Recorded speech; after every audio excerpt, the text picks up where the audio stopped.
perjalanan Nabi, apa yang kita boleh dapat? Bila sebut tentang kisah, cerita, satu benda yang boleh menyebabkan benda tu mai dengan cerita yang tak betul.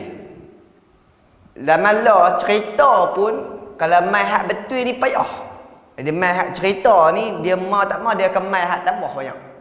Contohlah nampak kereta aksiden. Mai tang kita kereta aksiden dengan trailer. Mai orang tu kereta aksiden dengan trailer dekat traffic light. Mai orang mati ke orang tu. Mai tu. Dia mai cerita ni tak payah. Dia mesti tambah banyak. Jadi sama juga bila kita sebut main tentang kisah Isra wal Mi'raj. Tentang sini main cerita ni adalah hak nak tambah sikit, hak nak kurang sikit. Maka bagaimana sikap kita dalam mencari kisah-kisah ataupun cerita yang benar? Maka kembalilah kita pada Al-Quran dan hadis yang sahih. Kalau tak ada, tinggalkan. InsyaAllah kita akan ambil. Di sini ada dua hadis. Hadis panjang-panjang belakang ni. Yang pertama hadis Sahih Al-Bukhari. Yang kedua Sahih Muslim. Kalau Sahih Muslim dia agak detail sikit. Kalau Sahih Bukhari dia agak ringkas, tapi tak ringkas mana pun. Cuma saya akan campurkan dua. Muslim dan Bukhari saya akan taman tentang Muslim saya akan habaq. InsyaAllah.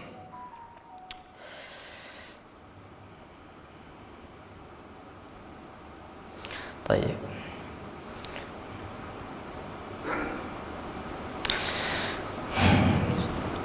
An Anas bin Malik anna Rasulullah sallallahu alaihi wasallam qala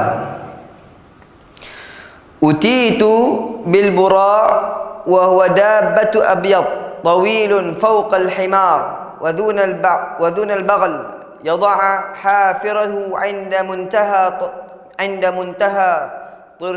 طرفه قال فركبته حتى أتيت بيت المقدس قال بالحلقة التي يربط به الأنبياء قال ثم دخلت المسجد فصليت فيه ركعتين ثم خرجت. طيب. Ini pertama. Sesungguhnya daripada Anas bin Malik radhiyallahu anhu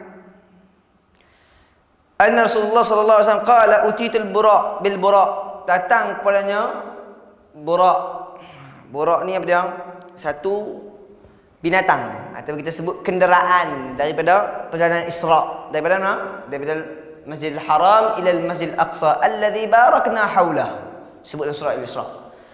Allah Subhanahu wa taala sebelum tu dalam Al-Quran Allah sebut tentang perjalanan Nabi minal Masjidil Haram ilal Masjidil Aqsa alladhi barakna haulahu, daripada Masjidil Haram ilal Masjidil Aqsa, daripada Mekah ila Palestin.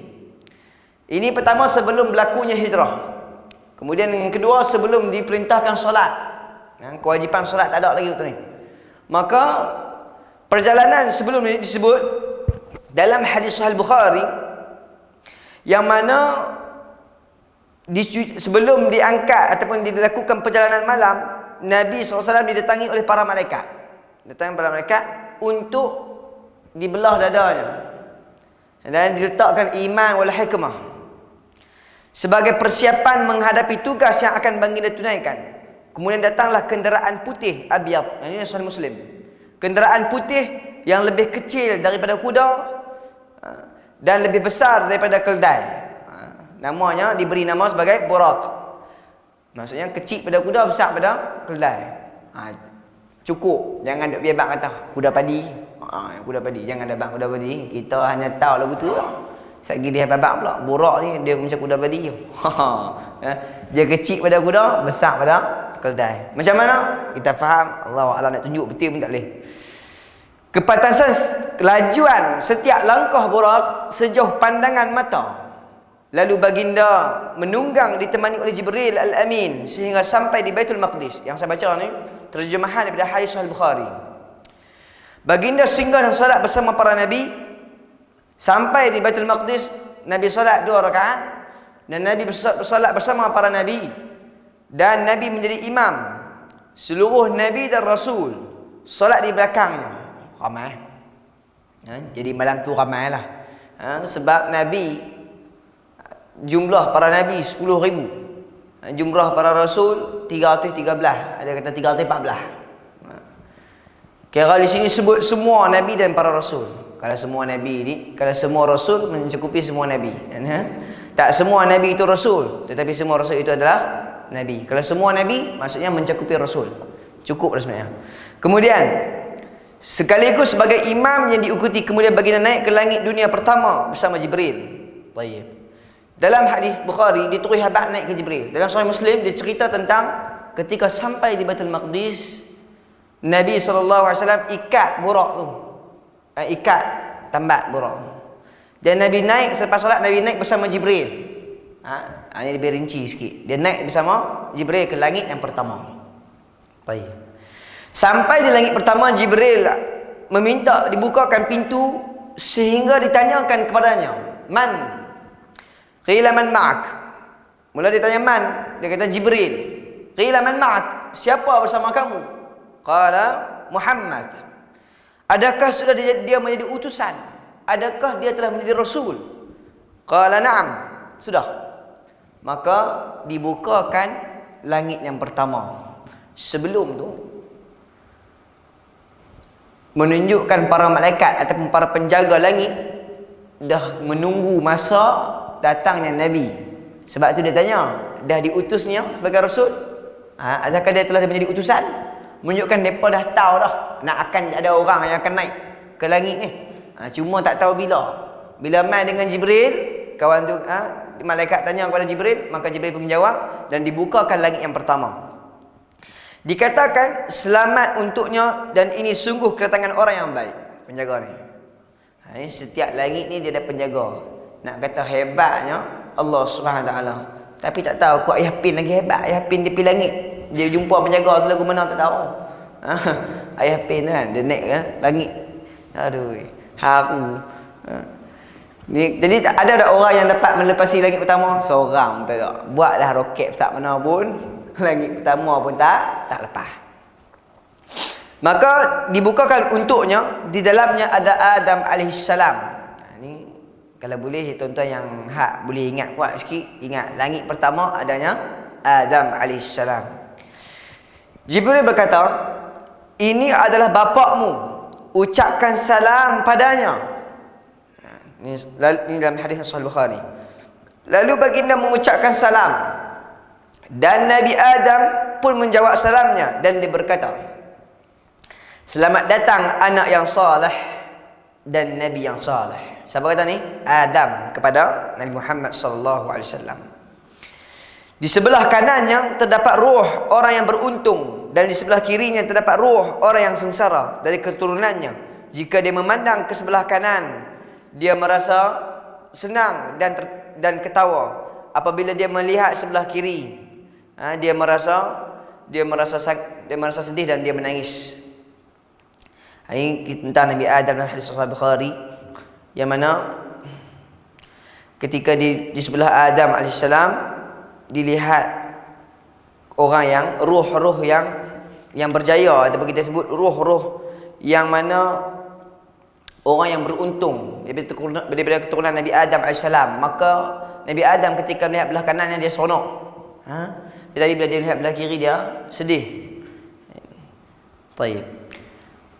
Kemudian baginda naik bersama Jibril ke langit yang kedua, lalu meminta dibukakan dan disoal dengan soalan yang sama, "Man ana Jibril, man ma'ak?" Qila man ma'ak? Muhammad. Siapakah kamu Jibril dan siapakah bersama kamu Muhammad? Adakah telah diutus sebagai rasul? Sudah. Maka dibukakan pintu baginya. Di dalamnya baginda mendapati ataupun ada dalam langit yang kedua, iaitu Yahya dan Isa, keduanya anak bagi ibu saudara masing-masing, yakni sepupu. Anak bagi ibu saudara masing-masing, yakni sepupu Yahya dan Isa. Jadi pertama ketika peristiwa Nabi Isa AS diangkat ke langit, diletak di langit yang kedua. Kemudian bila kita faham tentang Yahya dan Isa sepupu, tuan-tuan jangan pelik dah. Ramai Nabi yang mana hidupnya ada yang berkaitan. Nabi Ibrahim dengan Nabi Lut. Nabi Lut anak nakal dia. Dalam Al-Quran sebut, pasal apa dengan Lut? Anak nakalku. Maka Nabi Ibrahim, Nabi Lut, Musa dekat dengan zaman dia sempat bertemu Ibrahim. Jadi tuan-tuan, afwan, Musa, kemudian Nabi Ibrahim ada dua anak, Ismail dengan Ishaq. Ismail daripada ibu yang pertama, Ishak ibu yang kedua. Ishak pula ada anak nama Yaqub. Yaqub ni lah keluar daripada keturunannya Bani Israel. Kalau Ismail keluar daripada keturunannya Arab Adnan. Sebab tu Arab terbahagi pada dua, lagi saya sebut ni. Arab terbahagi pada dua. Yang pertama Arab Adnan, Arab Qahtan. Arab Qahtan, Arab asli. Arab Adnan keturunan Ismail. Nabi Ismail anak Nabi Ibrahim. Nabi Ibrahim bukan orang Arab. Dan Nabi Ismail bukan orang Arab. Tetapi dia menikah dengan orang Arab. Di zaman dahulu ada kaedah kita sebut musta'rab, diarabkan. Maka terjadilah Arab Adnan, keturunannya Nabi Ismail. Okey, kita sambung. Kita akan faham. Kemudian baginda naik bersama Jibril. Baik. Ketika sampai di langit kedua, dia bertemu dengan Yahya dan Isa. Kemudian ucapkan salam pada mereka. Jibril kata, bagi salam dekat mereka. Baginda pun mengucapkan salam dan keduanya menjawab salamnya dan berkata, selamat datang saudara yang saleh dan nabi yang saleh. Okey. Nabi Adam tadi disebut apa? Selamat datang anak yang saleh, nabi yang saleh. Yang Yahya dan Isa disebut selamat datang saudara yang saleh dan nabi yang saleh. Okey. Kemudian baginda naik bersama Jibril ke langit yang ketiga. Lalu diminta dibukakan. Soalan pun sama juga. Maka baginda mendapati Nabi Yusuf alaihissalam, anak pada Nabi Yaqub. Anak pada Nabi Yaqub. Maka Jibril berkata, ini adalah Yusuf, ucapkan salam padanya. Lalu baginda pun mengucapkan salam dan Nabi Yusuf pun menjawabnya dan dia berkata, selamat datang saudara yang saleh dan nabi yang saleh. Taib. Sambung. Dan kemudian baginda naik bersama Jibril ke langit yang keempat. Lalu minta dibukakannya. Di dalamnya baginda mendapati Nabi Idris alaihissalam. Jibril berkata, ini adalah Idris, ucapkan salam kepadanya. Lalu baginda mengucapkan salam dan dijawab dan dia berkata, selamat datang saudara yang saleh dan nabi yang saleh. Kemudian baginda naik bersama Jibril ke langit yang kelima. Lalu diminta dibukakan kepadanya. Soalan pun sama juga. Maka baginda mendapati di dalamnya ada Harun bin Imran. Harun bin Imran, saudaranya Musa alaihissalam. Jibril berkata, ini adalah Harun, ucapkan salam padanya. Jadi langit yang kelima ada Harun bin Imran. Dalam Quran ada dua Imran. Satu Imran bapaknya Maryam, satu Imran bapaknya Harun. Kalau surah Ali Imran menceritakan ayahnya Maryam. Ketika dia minta anak, kemudian Allah berikan anak. Dia nak lelaki, Allah kata anak perempuan. Kemudian Allah kata, aku terjadikan lelaki dan perempuan. Allah bantah balik. Kemudian Allah berikan kepadanya Maryam. Kemudian diberikan Maryam kepada Nabi Zakaria untuk menjaganya. Tetapi di sana ada Imran juga. Imran bapaknya kepada Harun. Jadi Nabi Harun bin Imran adalah adik-beradik ataupun saudaranya Musa. Maksudnya Musa pun anak pada Imran. Ini adalah Harun, ucapkan salam padanya. Maka baginda mengucapkan salam dan dia pun menjawab dan berkata, selamat datang saudara yang saleh dan nabi yang saleh. Okey, start pada langit kedua, langit ketiga, langit keempat, langit kelima. Semua sebut selamat datang saudara yang saleh dan nabi yang saleh. Kalau langit pertama Nabi Adam disebut selamat datang anak yang saleh. Okey. Kemudian baginda naik bersama Jibril ke langit yang keenam, lalu diminta dibukakan. Maka baginda mendapati dalamnya Musa alaihissalam. Jibril berkata, ini adalah Musa, ucapkan salam padanya. Lalu Nabi mengucapkan salam dan dia menjawab, selamat datang saudara yang saleh dan nabi yang saleh. Tak kala Nabi berlalu, Musa menangis. Maka ditanyakan padanya, apa yang menyebabkan kamu menangis? Dia menjawab, aku menangis kerana anak yang diutus setelah saya umatnya masuk syurga lebih banyak daripada umatku. Saya umat Nabi Muhammad lagi banyak pada umat Nabi Musa AS yang masuk syurga. Di sini katanya para ulama, bukan dia dengki, cuma dia rasa sedih dengan umatnya sendiri. Dia sedih dengan umatnya sendiri. Sebab itu tuan-tuan, nak bagi tahu bagaimana para Nabi dalam bertanggungjawab tentang umatnya cukup tinggi. Padahal kita tak ada kaitan darah pun. Kena ikut kaitan darah tak ada. Tapi dengan Nabi, Nabi sayang sungguh umat dia. Tak kira Nabi mana pun. Nabi Musa ke Nabi Isa ke Nabi apa pun, mereka akan membela umatnya. Mereka akan bersama umatnya. Apa umat dia nak, dia cuba bagi dapatkan. Dan dia nak tolong umat dia. Itulah sifat para Nabi. Antaranya mereka bertanggungjawab pada umatnya. Kemudian dia masa sedih. Dan dia di sini menangis Nabi Musa kerana masa sedih umatnya tidak mendapat beberapa keutamaan, bukan kerana hasad terhadap Nabi Muhammad SAW. Kemudian baginda naik bersama Jibril ke langit ketujuh, lalu minta dibukakannya. Taib. Maka baginda mendapati di dalamnya ada Nabi Ibrahim alaihissalam dalam keadaan bersandar di Baitul Ma'mur. Maka baginda mendapati di dalamnya ada Nabi Ibrahim Khalilullah, kekasih Allah SWT. Kemudian Jibril berkata, ini adalah bapakmu Ibrahim. Ucapkan salam padanya. Maka baginda mengucapkan salam dan Nabi Ibrahim menjawabnya. Dan Nabi Ibrahim berkata apa? Selamat datang anak yang saleh dan Nabi yang saleh. Okey. Ini sebelum kita pergi lagi, apa yang kita dapat? Tang sini ni, tengok. Para Nabi, pertama Nabi Adam dan Nabi Ibrahim di sini disebut apa? Selamat datang anak yang saleh dan Nabi yang saleh. Tapi Nabi Yusuf, Musa, Isa, Yahya, Idris, mereka sebut selamat datang saudara yang saleh. Pasal apa tak sebut anak? Anak dari jalur yang berbeza. Nabi Yusuf, Nabi Idris, Nabi Yusuf, Yahya, Isa dari jalur yang lain. Nabi Muhammad jalur yang lain. Bapa yang sama. Nabi Ibrahim bapa. Anak pertama Ismail. Anak yang kedua Ishaq. Ismail keturunan dia seorang yang kita tahu, Nabi Muhammad SAW sebagai Nabi yang terakhir.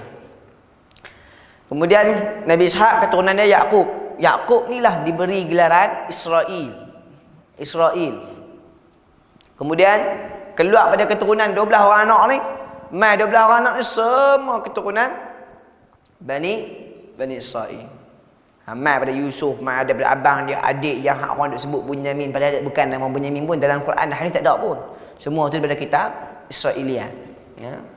Sebab tu kalau kita sikap kita dalam menghadapi kisah-kisah Israeliat sebagai Ahlussunnah, maka sikap kita mana? Tidak membenarkan, tidak menafikan. Kalau tidak ada dalam Quran dan hadis, bagaimana kita membenarkan satu cerita melainkan kita memerlukan hadis ataupun Al-Quran untuk kukuhkan cerita tu. Kalau tak ada, tidak membenarkan, tidak menafikan. Kalau membenarkan, takut ia cerita palsu. Kalau menafikan, takut ia cerita yang benar. Ini sikap kita. Kemudian Nabi Musa, Nabi Ibrahim AS, ketika dia jumpa, dia bersandar dalam keadaan kepada Baitul Ma'mur. Baitul Ma'mur yang mana di dalamnya akan masuk 70,000 para malaikat yang beribadat di dalamnya. Yang masuk dan keluar, mereka tak akan kembali. Setiap hari 70,000 malaikat yang baru. Bayangkanlah, setiap hari 70,000 malaikat yang baru. Kalau kita nak kira, tak payah kira. 70,000 setiap hari. Kemudian yang baru, yang hak masuk takkan balik dah. Masuk, keluar. Masuk, keluar. Pertama apa dia? Nak bagi tahu hebatnya Allah SWT. Sambung. Ucapkan salam padanya, maka baginda mengucapkan dia kata selamat datang anak yang saleh dan Nabi yang saleh. Tujuan malaikat Jibril mengajak Rasulullah SAW ke tempat para Nabi adalah untuk memuliakan dan memperlihatkan keutamaan baginda.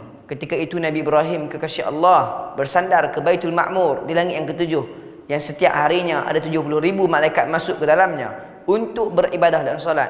Kemudian mereka keluar dan tidak kembali lagi. Dan hari kedua datanglah malaikat lain yang tidak ada yang mampu menghitungnya kecuali Allah Subhanahu Wa Taala. Disebut tentang para malaikat yang solat di Baitul Ma'mur. Pertama, para malaikat banyak.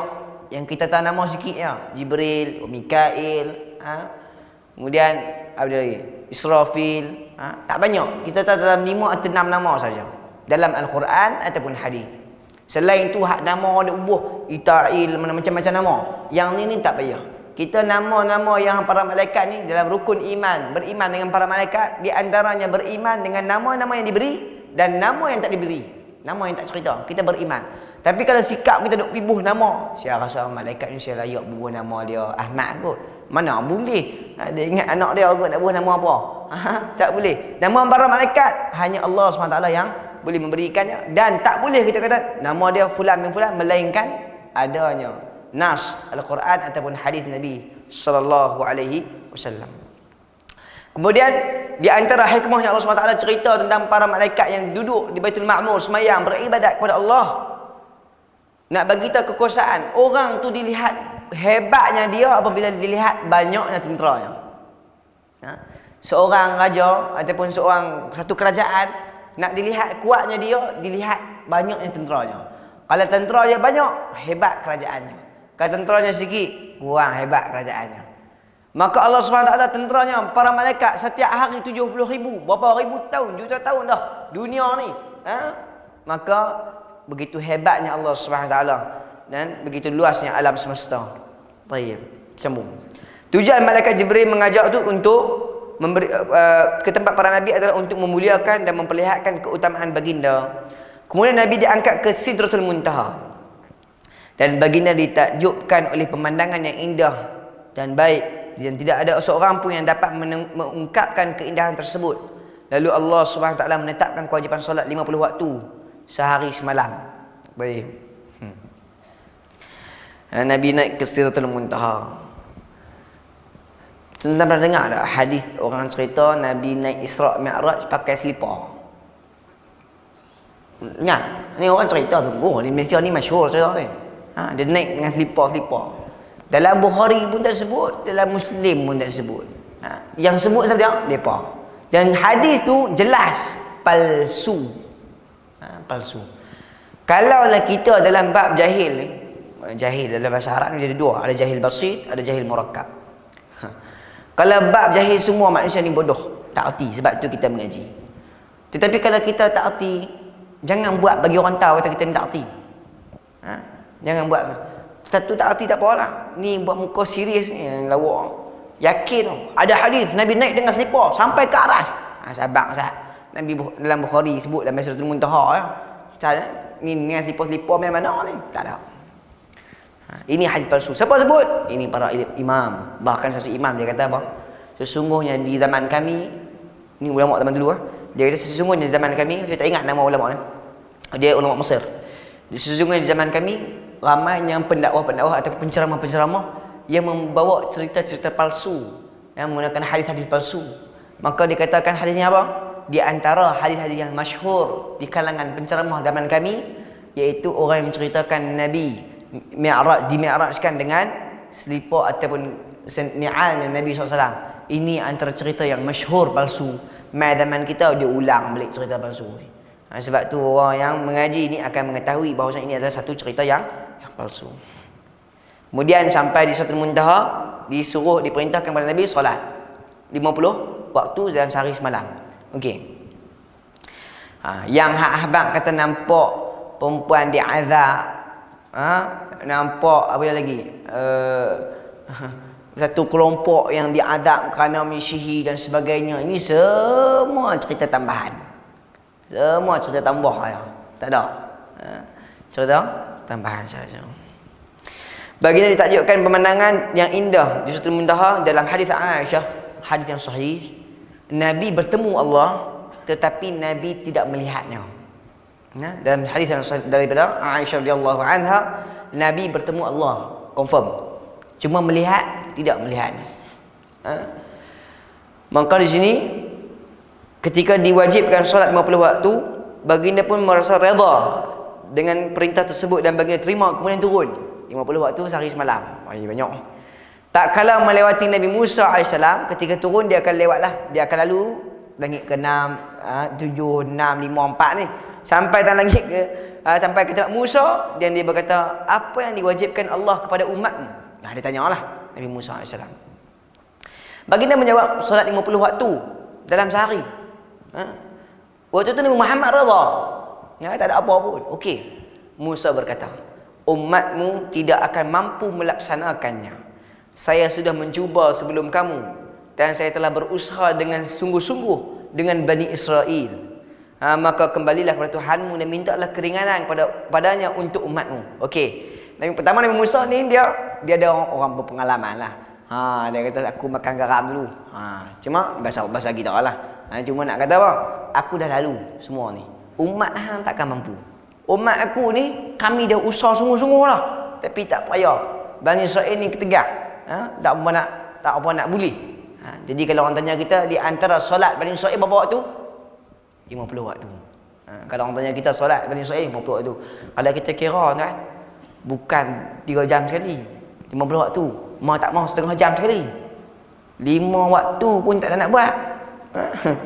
Ada main subuh tu hok tak main tu, hok main Isyak tak main, Isyak main Isyak tak main, Isyak main Maghrib tak main. Tak main apa oi? Tak mayang tu masalah. Sebab tu kalau 50 waktu tuan-tuan haru. Tetapi dengan hikmahnya Allah SWT, lihat. Sebenarnya Allah SWT berkehendak. Allah berkehendak dalam takdir bahwasanya Nabi Muhammad akan bertemu Musa. Dan Musa akan bercakap, dan Allah mengetahuinya. Dan Allah berkehendaknya. Maka ketika dia minta pada Nabi Muhammad naik ke langit, kemudian bertemu Allah SWT lagi kali kedua untuk minta kurang 5. Banyak kali kurang 5 turun. Musa kata naik lagi, minta kurang 5 turun. Sampailah dia tinggal 5. Musa kata pergi minta lagi. Nabi Muhammad kata apa? Ni dalam Sahih Muslim. Nabi Muhammad kata aku malu. Hai, minta diskaun banyak-banyak ni malu. Maka cukuplah 5. Kan? Nabi Muhammad SAW redha dengan 5 waktu yang sampai sekarang yang kita sembahyang 5 waktu ni. Maka saya pun kembali dan diberikan keringanan pada saya 10. Kemudian terus meminta keringanan sehingga ditetapkan solat fardu menjadi 5. Maka ada suara penyeru. Dalam Sahih Bukhari, dalam hadis yang Sahih Bukhari disebut sini ada suara yang menyeru. Kewajipan telah aku tetapkan dan segenap hamba-Ku telah aku berikan keringanan. Maksudnya apa? Kewajipan dah aku tetapkan, keringanan pun aku dah berikan. Pada malam tersebut dimasukkan ke dalam syurga yang dalamnya terdapat kubah mutiara yang tanahnya berupa minyak kasturi. Kemudian Nabi turun sehingga baginda datang kembali ke Mekah di pagi buta, lalu baginda mengerjakan salat subuh. Selesai bab hadis Isra wal Mi'raj. Okey, dalam hadis ni, dalam cerita Isra Mi'raj, pertama Nabi dijalankan Isra wal Mi'raj, ada satu pandangan ataupun pendapat mengatakan Nabi berlakunya Isra wal Mi'raj dengan apa? Bukan jasad, ruh saja. Ruh saja, jasad Nabi. Ini pemikiran musyrikin Mekah, orang Quraisy yang mana menafikan Isra wal Mi'raj. Dia kata ruh Nabi tak pun jasad di sini. Tetapi orang Ahli Sunnah wal Jamaah meyakini jasad ruh sekali serentak. Ini berhati-hati kerana di sana di dalam kelompok Islam pun ada juga golongan yang duk faham pi ruh saja jasad Nabi. Ini satu benda yang menyimpang dan salah. Kemudian ketika Isra, Allah Subhanahu wa taala sebut dalam surah Al-Isra, ya Allah jalla min al-Masjidil Haram ila al-Masjidil Aqsa alladhi barakna haulah. Barakna haulah. Daripada Masjidil Haram pi Masjidil Aqsa. Maksudnya daripada Mekah pi Palestin. Alladhi barakna haulahu, yang kami berikan keberkatan sekelilingnya. Para ulama, di antaranya ulama di Yaman disebut daripada Syekh Al-Husain Al-Hutaibi rahimahullah Al-Adni, disebut, dia kata apa? Di antara barakna, keberkatan yang Allah berikan sekelilingnya, tanah-tanah yang dilalui oleh Nabi Muhammad SAW. Maksudnya daripada Mekah lalu, kita sebut Syam, melalui Syam. Dia dengan keberkatan Allah SWT, sekarang di bumi Syam semua ada minyak, semua ada petrol, ada gas dan macam-macam. Semua ada kekayaan, keberkatan. Kalau pi buah tin Palestin paling hebat, sedap. Buah zaitun semua di belah Syam. Kalau Yaman ni tak apa sangat. Yaman ni terkenal dengan anggur. Tapi kalau belah sana ni buah tin, zaitun, semua ni buah rumman, apa besar nak kata apa? Negeri yang diberi keberkatan. Ini disebut barakna haulahu.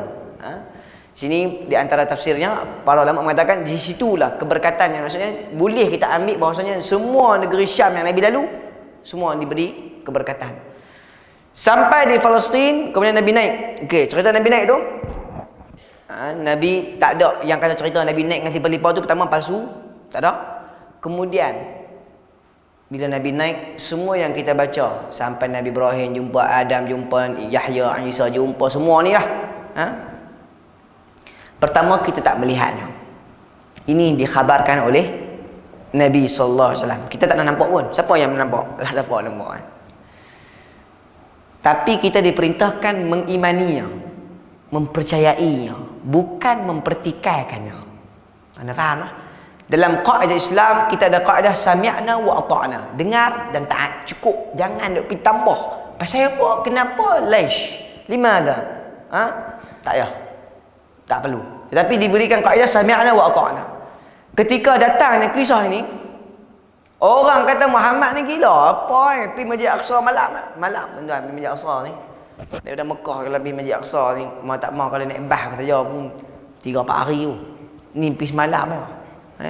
Pergi naik pula langit, turun mai, turun naik tu, pergi naik turun mai sampai Mekah subuh. Laju. Cuma nak kata apa? Bila depa kata mengapu Nabi Muhammad dituduh ketika sampai ke berita itu pada Abu Bakar As-Siddiq. Dia katakan Muhammad, dia kata dia pergi Maqdis malam. Depa tanya habaq kat Abu Bakar ni tujuannya nak beritahu kat Abu Bakar Nabi Muhammad ni tak betul lah. Abu Bakar kata kalau dia Muhammad kata aku percaya. Ni sifatnya Siddiq, orang yang jujur, orang yang mempercayai. Itulah sikap kita. Perkara sebab tu Allah SWT sebut dalam Quran, Alif Lam Mim dzalikal kitab la raiba fihi hudal lil muttaqin. Itulah kitab, tidak ada keraguan dalamnya. Petunjuk bagi orang bertakwa. Siapa orang bertakwa? Alladzina yu'minuna bil ghaib. Orang yang beriman dengan perkara ghaib. Perkara ghaib ni, para malaikat lagu mana? Allahu a'lam, beriman. Allah SWT sebut dalam kisah Isra wal Mi'raj sendiri, Allah SWT duduk di mana? Di langit. Puak-puak mana tu tahu, dia kata di mana-mana, dalam badan dia, dalam badan kawan tu. Yang ni ngaut semua. Allah SWT jelas di atas arasy. Seperti mana firman Allah SWT, Ar-Rahmanu 'ala arsy-istawa, amintum man fis sama'. Banyak ketika Isra wal Mi'raj, banyak dalil-dalil mengatakan Ar-Rahman. Di antaranya dalil fitrah sendiri. Ketika kita berdoa, kita mengangkat tangan, mata kita melihat mana? Melihat langit. Sambil ya Allah, ya Rahman. Baca apa? Ini fitrah ya Allah berikan kepada manusia. Tapi dia cuba menafikan fitrah manusia. Ada orang doa tengok bawah, kiri, kanan, belakang dah. Tak ada. Orang doa sampai tengok atas. Kemudian kalau kita sebut Allah melihat, tangan doa tunjuk atas. Itulah fitrah. Ketika sujud kita baca subhana rabbiyal a'la alladhi 'ula. Yang mana kemuliaan tinggi derajatnya.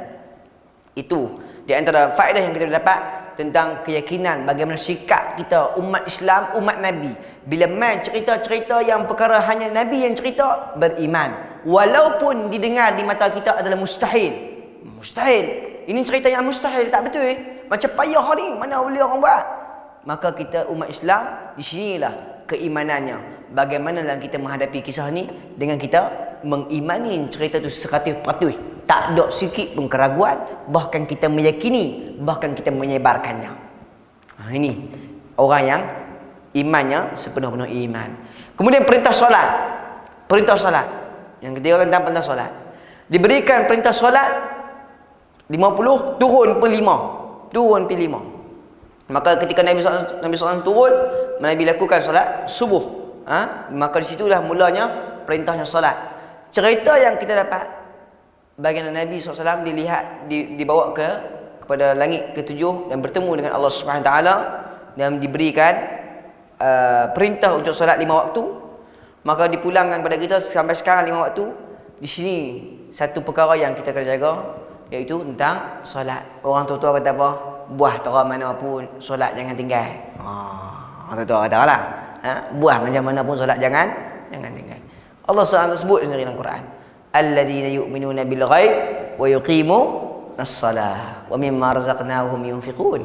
Orang yang beriman dengan perkara ghaib dan mereka mendirikan salat.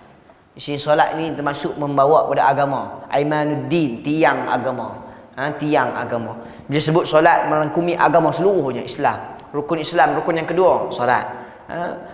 Allah SWT sebut wasta'inu bis sabri was salah wa innaha lakabiratun illa 'alal khashi'in. Minta bantuanlah, minta pertolonganlah dengan sabar dan solat. Sesungguhnya solat itu berat kecuali bagi orang yang khusyuk. Maksudnya bagi orang tak khusyuk, solat ni cukup berat. 5 waktu pun cukup payah. 5 waktu daripada 50 kurang dari 5. Pasal apa Nabi minta kurang? Sebab kesian dekat umatnya. Tahu kata umat dia tak mampu, minta kurang sampai 5. Sampai malulah Nabi nak minta, sampai malu. Macam kita 5 waktu tak mayang. Mayang 4, mayang 3, mayang 2, 1, 2. Kira tak tertib lah. Maka ini tandanya kita ni bermasalah. Sebab tu tentang solat ni kita kena jaga. Waktu sekarang kita dah boleh pergi masjid, pakat mai. Hari tu tak pergi mai, bising. Kata tak boleh mai. Ni boleh mai. Tak mau mai. Orang ni tak payah tuan. Satu cerita saya nak keluar sikit. Cerita ni sungguh menarik. Berkata kira dengan orang tuan, payah. Satu orang dengan keldai, ingat cerita ni? mai tu kampung, anak ni naik keldai. Orang kata anak derhaka, bagilah pak naik. Hang tu muda lagi, tenaga banyak. Dia pun turun bagi pak naik. Lalu kat belah kangak, ini saya contoh lah. Hang masuk belah pekan kangak tu, orang kata, pak ni pun dah tua dah, bagilah anak naik. Apa ni? Turunlah dua anak ni. Tak naik terus. Tenang. Tak naik terus. Masuk pekan berseri, orang kata lah, mereka ni Allah bagi akal tak mampu guna. Orang bagi keldai tu naik lah. Tak naik. Lah naik dua orang. Naik dua orang. Keldai tu kecil, yang pun naik dua orang siapa? Lah tak naik, usung keldai tu. Orang bagi keldai tu, usung dia pula. Kalau ikut ni semua tak kena. Maka bila sebut perintah solat, khalas, jalan. Bila sekarang kita keadaan kita, pada hari ini kita sebut tentang Isra' Mi'raj, yang mana hari Isra' Mi'raj, tarikh dan sebagainya. Maka kita sebagai sikap kita benda ni pertama kita lihat sumbangan Nabi SAW kepada kita. Daripada 50 turun 5. Kerana apa? Kesian dan sayang pada Nabi Muhammad. Kemudian yang kedua, dalam benda yang kita boleh ambil, iaitu tentang bila mai tang kisah, pastikan cerita itu pada cerita yang hadis yang sahih ataupun pada berita yang sahih. Tak boleh duk main cerita tambahan-tambahan palsu, main ikut mimpi. Saya mimpi Nabi abad malam, Isra' malam, kalau betul dia lagu ni. Haru. Kalau main mimpi ni harulah. Sebab kalau mimpi dia seorang saja dia boleh tahu. Baru ni orang mimpi, ada orang mimpi dia kata Kaabah. Kaabah bangunan Kaabah di situ. Roh Kaabah tak ada. Dia pergi ke timur. Roh Kaabah. Dia mimpi Nabi abad. Haru tak? Kalau pergi mahkamah kata kamu disalahkan kerana mencuri dan kamu dihukum penjara 5 tahun. Kawan tu kata apa? Tuan Hakim, semalam saya mimpi Nabi Muhammad kata saya tak mencuri. Lagu mana? Agak Tuan Hakim dia percaya ke tak? Tak percaya. Yang tu tak percaya. Kalau mai tentang agama, jangan lagi kita percayalah. Mai tentang mimpi ni tak payah. Maka tak boleh. Bila main cerita, pastikan cerita tu cerita yang sahih. Kemudian tentang beriman dengan perkara gaib. Cerita benda ni cerita yang mustahil manusia terima. Tak ada siapa masuk akal. Pi ke Maqdis satu malam ya. Pergi patah balik, naik ke langit. Cerita ni luar fitrah manusia. Tapi sikap kita beriman dengan perkara gaib. Di antara juga Nabi dimuliakan dengan imam kepada semua para nabi dan rasul di Baitul Maqdis. Nabi sebagai imam. Ini satu kemuliaan pada umat Nabi Muhammad SAW, bahawa Nabi SAW menjadi imam. Bahkan Isa AS ketika turun di langit, di muka bumi ini, pada tanda-tanda kiamat nanti, ketika turunnya Isa akan salat subuh, belakangnya diimamkan oleh Al-Imam Mahdi. Ini satu kemuliaan umat Nabi Muhammad lagi, di mana Nabi Isa turun menjadi umat Nabi, bahkan menjadi makmum pada Al-Imam Mahdi. Ini satu kemuliaan. Jadi tuan-tuan, boleh ikut? Kata tuan-tuan, macam mana? Sampai ke 2 tengah hari tu, boleh? Jadi insya-Allah. Jadi benda tadi yang kita ambil tadi, pertama tentang solat, kemudian beriman dengan perkara ghaib, pastikan cerita yang benar. Cerita-cerita yang kata, dulu saya pernah mendengar satu ceramah, dia kata apa? Ketika Nabi Isra' dan Mi'raj, ketika Nabi di-Mi'rajkan, Nabi melihat ancaman perempuan yang digantungkan payudaranya kerana berzina. Ini semua cerita palsu. Nampak orang tua, tanya malaikat, siapa dia orang tua tu? Itulah dunia. Ini pun cerita palsu. Ini tuan-tuan, cerita-cerita lagu ni tak payahlah. Sebab tu kalau nak cerita, pastikan cerita yang benar. Sebab saya tekan-tekan sikit. Nak cerita yang benar. Kenapa? Cerita ini antara pintu yang paling besar untuk cerita yang palsu. Paling besar. Kira kalau main cerita, Allah pun cerita boleh mampu. Ni cerita 1400 tahun yang dulu. Lagi senang nak mampu. Jadi maka berhati-hati dengan cerita, kemudian tentang solat, kemudian kita beriman dengan perkara ghaib, dan insya-Allah semua yang kita dapat pada hari ini, apa tujuan kita, apa tugas kita, sumbangan Nabi Muhammad kepada kita, iaitu taat kepadanya. Inilah kaedah umum. Ati' Allah wa ati'ur Rasul. Taat kepada Allah, taat kepada Rasul. Maka tugas kita umat Islam, apa yang cerita beriman, apa yang diperintah kita buat, apa yang dilarang tinggalkan. Ini kaedah umum. Sami'na wa ata'na. Dengar dan taat. Tak payah duk kenapa, limadha, kaif, tak payahlah. Cukup kita beramal dengannya. Jadi insya-Allah cukup setakat ni. Boleh pagi-pagi buta ni sampai 7.30 lah. Hari tuan-tuan nak pergi mana kot nak apa ke.